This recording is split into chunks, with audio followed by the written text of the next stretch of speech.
அக்னி, அக்னிஹோத்திரம். இந்த அக்னியை அளவாக பயன்படுத்தி தெளிவாக நீங்கள் வாழ்க்கையில் வெற்றி பெறலாம் அப்படின்னு பெரியவங்க சாஸ்திரத்தில் சொல்லியிருக்காங்க. எளிமையாக குடும்பத்தில் இருக்கிறவங்க அக்னியை பயன்படுத்தி எங்கள் அம்மா சமைச்சு கொடுத்தா டெய்லி அக்னிஹோத்திரம் பண்ணவ தான் எங்கள் அம்மா.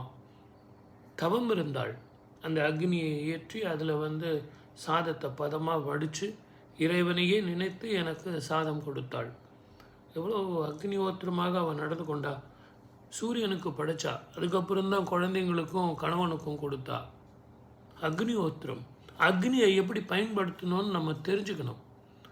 வேதம் படித்தவர்கள் ஞானத்தை புரிந்து கொண்டவர்கள் இவர்களெல்லாம் யாகம், ஹோமம் இது எல்லாம் அக்னிஹோத்திரம் தினமும் செஞ்சு தன்னுடைய ஞானத்தை பெருக்கி கொண்டார்கள், விதியை வென்றார்கள், ஞானத்தை பெற்றார்கள் அப்படிங்கிறது நமக்கு தெரியுது. ஆனால் சாஸ்திர ரீதியாக நமக்கு சாதாரண ஒரு மனுஷனுக்கு வாழ்க்கையில் அதை எப்படி நம்ம அந்த அக்னியை பயன்படுத்துவது? உடலில் கூட அந்த உஷ்ணம் இருந்துக்கிட்டே இருக்கணும். அந்த உஷ்ணம் இல்லைன்னு வச்சிங்களேன், பிரயோஜனம் இல்லை. அந்த அக்னி தான் வாழ்க்கையினுடைய தத்துவம், இந்த பிரபஞ்சத்தினுடைய தத்துவம். அதை ஒவ்வொரு மாதம் இந்த பஞ்சபூதங்களையும் ஒவ்வொரு மாதம் ஒவ்வொரு விதமாக நம்ம கொண்டாடணும் தெரியுது.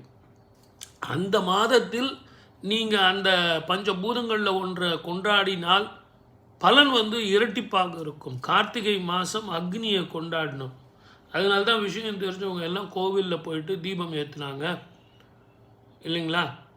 கார்த்திகை மாதத்தில் நம்ம வீட்டில் தீபம் ஏற்றணும். அந்த கார்த்திகை மாதத்தில் இரவில் மிக அற்புதமாக எல்லாரும் குடும்பத்தில் எல்லாரும் விளக்கேற்றுவோம். இதெல்லாம் எதற்காக அப்படின்னா அக்னிஹோத்திரம். உங்களை மறந்து அந்த அக்னியில் நீங்கள் உங்களையும் நீங்கள் இணைச்சிக்கிட்டு ஜோதி ஸ்வரூபமாக இருக்கும் இறைவனை நீங்கள் ஆராதிச்சுங்க. நல்ல ஞாபகம் வச்சுங்க. ஒரு மனிதன் ஞானம் பெற்றவனாக இருந்தால் அவனுக்கு வரும் கஷ்டங்களை எல்லாமே அந்த அக்னியில் எரிச்சிடுவான். அவனுக்கு சொல்ல வேண்டிய அவசியமே இல்லை. அதனால தான் தாந்திரிகம் தெரிந்தவர்கள் அத்தனை பேரும் தினந்தோறும் அக்னிஹோத்திரம் செய்வாங்க. சில பேர் கணபதி ஹோமம் தினமும் செய்வாங்க. நரசிம்ம ஹோமம் நிறைய பேர் செய்வாங்க. இதுக்கெல்லாம் எதுக்கு காரணம் அப்படின்னா இந்த பிரபஞ்சம் நல்லா இருக்கணும், இந்த ஜகமே நல்லா இருக்கணும்னு சொல்லிட்டு நிறைய பேர் செய்வாங்க. சில பேர் தன்னுடைய குடும்பம் நல்லா இருக்கணும்னு செய்வாங்க. ஆனால் மொத்த பேரும் தனக்காகவே வாழ மாட்டாங்க. நிறைய பேர் இந்த அக்னிஹோத்திரம் செய்கிறவங்க அவங்களுடைய முக தேஜஸ் பார்த்திங்கன்னா இந்த பிரபஞ்சம் நல்லா இருக்கணும்னு நினைக்கக்கூடிய அகல விஷாலமான முகமாக இருக்கும். சப்ஸ்கிரைப் பண்ணிட்டீங்களா? ஷேர்